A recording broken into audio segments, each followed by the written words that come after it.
Hvers vegna snýr sósíalistaflokkurinn að hinum vessum? Ég er oft spurður af þessu. Ég held að besta leiðin til þess að útskýra þetta er að ímynda sér hvernig samfélagið er í laginu. Við skulum taka hérna bara, þetta er 1 meter, 100.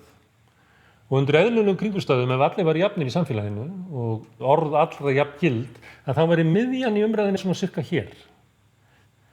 En það er þannig að stórir hópar í samfélaginu, þeir eru þaggaðir. Það er ekki hlustað á þá. Orð þeirra hafa lítið sem ekkert vægi. Við vitum að það er á við öryrkja, láglaunafólk, innflytjendur, leigjendur. Og ef við efast það, þá ættum við að spyrja af hverju stendur þetta fólk svona illa. Það er vegna þess að það hefur enga rödd, það heyrist ekki. Það er verið að móta samfélagið en það er ekki hlustað á þeirra kröfur. Og segjum að þetta sé 1/3 hluti af fólkinu og miðjan í umræðinu er þá á hér. En svo vitum við annað að auður og völd, félagslegt kapítal, menntakapital sogar til sín athygli. Það er fólk sem er meira áberandi, það er frekar hringt í það og það er spurt, það er frekar kallað að borðinu, það hefur stærri lúður og þannig að þá sogar það til sín miðjuna í samfélaginu.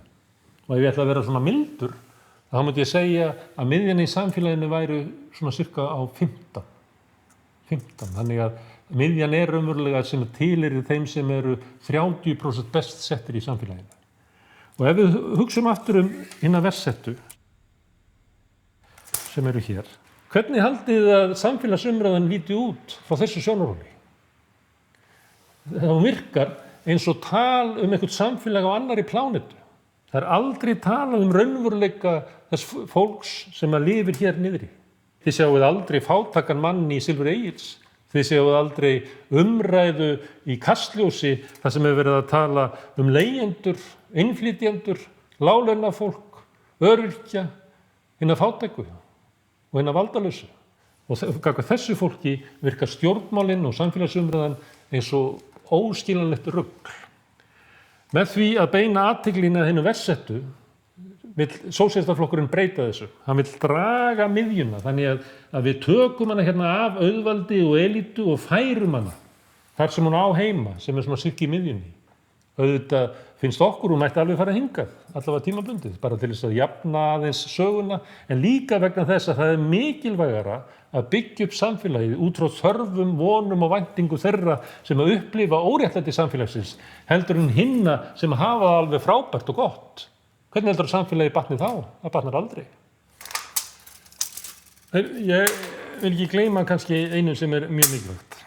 Að ef að þetta er samfélagið eins og það kannski ætti að vera og við erum búin að ýta miðjunni upp að auðnum og valdinu og menntakapitalinu og félagslega kapitalinu, það sem er og svona heimur er kannski líka. Fólki sem er hér, sem eru millistéttirnar, stóru menntastjettirnar inn í stóru opinberu kerfunum, mennta- og heilbrigðiskerfinu, blue collar fólk, betur launaði verkalýður, iðnaðarmenn sem er náttúrulega bara verkalýður en er með hærri launatekk og getur kannski búið sér til eilítið betra líf heldur en fólki sem er hérna niðri. Að þegar að þetta fólk sést ekki, að þá telur kannski millistéttin að hún tilheyrir þessu fólki og ég er eitthvað sameiginlegt með henni, vegna þess að þetta fólk sést ekki. En ef okkur tækist að færa miðjuna, kannski aðeins fram yfir miðjuna, og þá sjáum við þetta fólk og þá náttúrulega áttar fólki sig hérna á miðjunni að það á miklu meiri hagsmuni saman með lágstéttunum, hinum fátækustu, láglaunafólkinu og öðru launafólki heldur en þeim sem eru þarna uppi, sem eru náttúrulega fyrst og fremst bara auðvaldið og fólki sem er að þjóna því. Millistéttirnar, launafólkið, menntuðu millistéttirnar og iðnaðarmenn og beturlaunaði verkalýðurinn, hann á ekkert sameiginlegt með því fólki, en hann á svo til allt sameiginlegt með láglaunafólkinu. Og þetta er mikilvægt.